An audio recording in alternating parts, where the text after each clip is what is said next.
Le transcodage sur Twitch, c'est quoi? C'est tout simplement les options de qualité que vous avez sur un stream. Alors il n'est pas présent sur tous les streams et évidemment tout le monde le veut, donc on va en parler aujourd'hui, voir en détail à quoi ça sert, comment l'obtenir et s'il existe des techniques secrètes pour l'avoir tout le temps sur son stream, ou si ce ne sont que des légendes urbaines. On y va.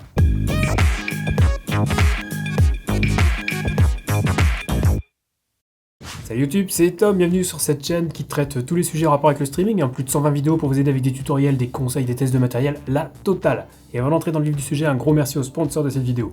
Vous connaissez Owned, c'est le plus gros site pour trouver des overlays, des alertes de stream, des émoticônes. Mais Owned a aussi développé le plugin Owned Pro pour OBS, que vous pouvez installer en quelques clics seulement et qui vous donne accès à plein de fonctionnalités que j'ai détaillées dans une vidéo il y a quelques temps.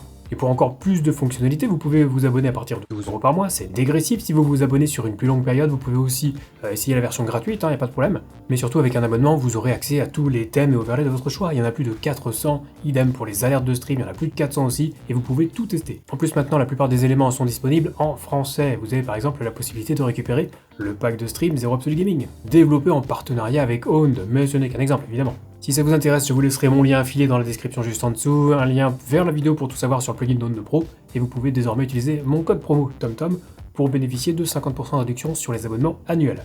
Donc qu'est-ce que c'est que le transcodage sur Twitch? On a vu grossièrement ce que c'était dans l'intro, puisque quand vous l'avez sur votre stream, vos viewers vont pouvoir modifier la qualité de votre stream eux-mêmes en changeant de résolution, exactement comme ce que vous voyez sur les vidéos YouTube en fait. Sachant qu'il y aura toujours une qualité dite source, qui est réellement ce que vous envoyez, et toutes les autres qualités, toutes les autres résolutions qui sont donc proposées par Twitch. Pour proposer ces autres résolutions, votre stream est réencodé par Twitch. Et comme vous êtes incollable sur l'encodage, vous savez très bien que ça demande de la puissance, parce que c'est une tâche un petit peu lourde. C'est pas comme si vous alliez voir vos mails sur Gmail, ça demande un petit peu plus de puissance. Donc Twitch réencode votre stream et propose des résolutions inférieures avec surtout des bitrates inférieurs. Mais à quoi sert le transcodage? C'est simple, on va prendre un exemple, l'exemple de Brian.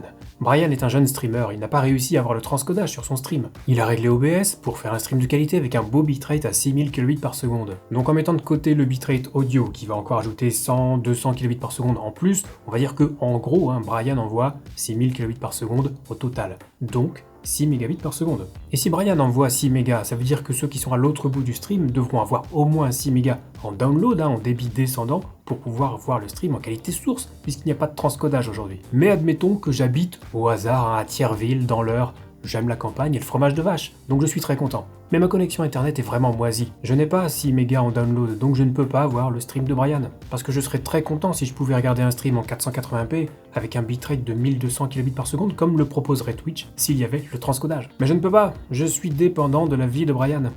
Avec cet exemple, vous avez compris pourquoi il était important d'avoir le transcodage sur Twitch. Ça va permettre tout simplement à plus de monde de pouvoir regarder votre stream. Parce que vous aurez beau avoir un stream magnifique, si personne ne peut le voir, c'est un peu ballot. Et si vous doutez de l'état du réseau internet français, je vous suggère d'aller faire un tour sur le site de l'ARCEP. Vous verrez qu'il y a encore énormément de communes et de coins où la connexion est inférieure à 6 mégas.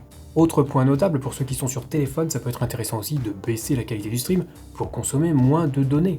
Et l'écran étant plus petit, en plus, la différence se fera d'autant moins sentir. Bon donc là déjà, si vous avez appris des choses, ça mérite peut-être un petit pouce bleu, un abonnement et une petite cloche des familles, pas vrai?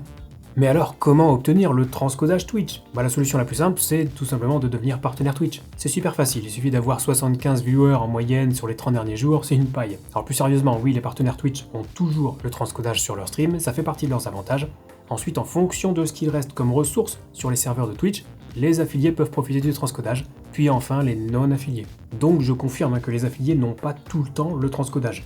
Et du coup, pour l'obtenir, il existe un algorithme qui va sélectionner les streams et leur allouer les options de transcodage en fonction des disponibilités restantes. Alors la façon dont cet algorithme fonctionne est évidemment inconnue, ça serait trop beau. On peut se douter qu'il est basé entre autres sur le nombre de streamers en ligne à un instant T, sur le nombre de viewers moyens que fait un streamer ou la fréquence de ses streams, mais tout cela n'est que supposition, en fait on n'en sait rien. Et je vais vous décevoir, mais non, il n'existe pas de recette miracle pour obtenir le transcodage à tous les coups quand on n'est pas partenaire. Donc n'allez pas croire qu'en bidouillant les réglages sur OBS, en jouant sur le bitrate ou la résolution de sortie, on pourrait forcer le transcodage. Il y aura toujours quelqu'un qui pensera avoir trouvé la solution, tout simplement parce qu'il a de la chance d'avoir le transcodage à chaque fois, mais c'est juste de la chance. C'est l'algorithme qui décide, c'est pas nous.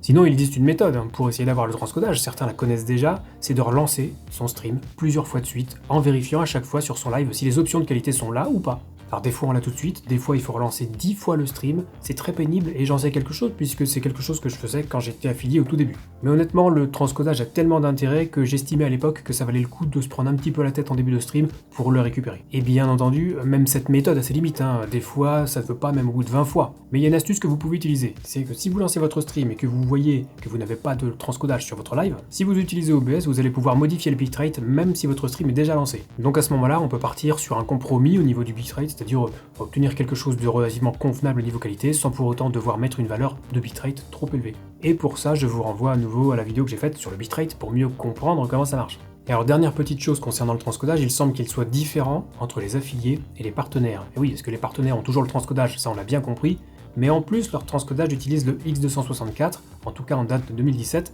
alors que chez les affiliés, ils utilisent plutôt du Quick 5. Cette info a été partagée par Dick Freddy de la Team Zero Absolu et fait suite à l'étude de plusieurs articles de blog Twitch et à des observations faites via le site Twitch Analyzer qui permet de récupérer des infos sur les streams. Donc encore une petite différence avec un Quick 5 peut-être un petit peu moins quali, même si ça se tient, et qui ne propose que 4 options de transcodage au lieu de 5, mais qui permet surtout d'économiser des ressources au serveur pour proposer le transcodage à plus de monde. C'est d'ailleurs ce qui s'était passé au premier confinement en 2020, quand tout le monde a commencé à streamer sur Twitch. Même les partenaires avaient le transcodage en Quick 5, c'est dire s'il fallait économiser des ressources. Donc merci Freddy pour l'info. Et voilà, désormais vous savez tout ce qu'il y a à savoir sur le transcodage Twitch, ce que c'est, à quoi ça sert, pourquoi il est important de s'en soucier quand on est streamer et qu'on n'est pas partenaire Twitch. En parlant de ça, je vous rappelle que si vous avez des questions concernant le streaming, vous pouvez venir me les poser dès que je suis en live sur Twitch. La porte est grande ouverte, et pour les questions plus techniques, je vous invite à rejoindre le Discord communautaire Zero Absolu Gaming. Lisez bien les règles pour débloquer les salons de discussion, et on vous répondra le plus vite possible. Sur ce, c'est la fin de cette vidéo, on se retrouve très vite pour la prochaine, et d'ici là, bon stream.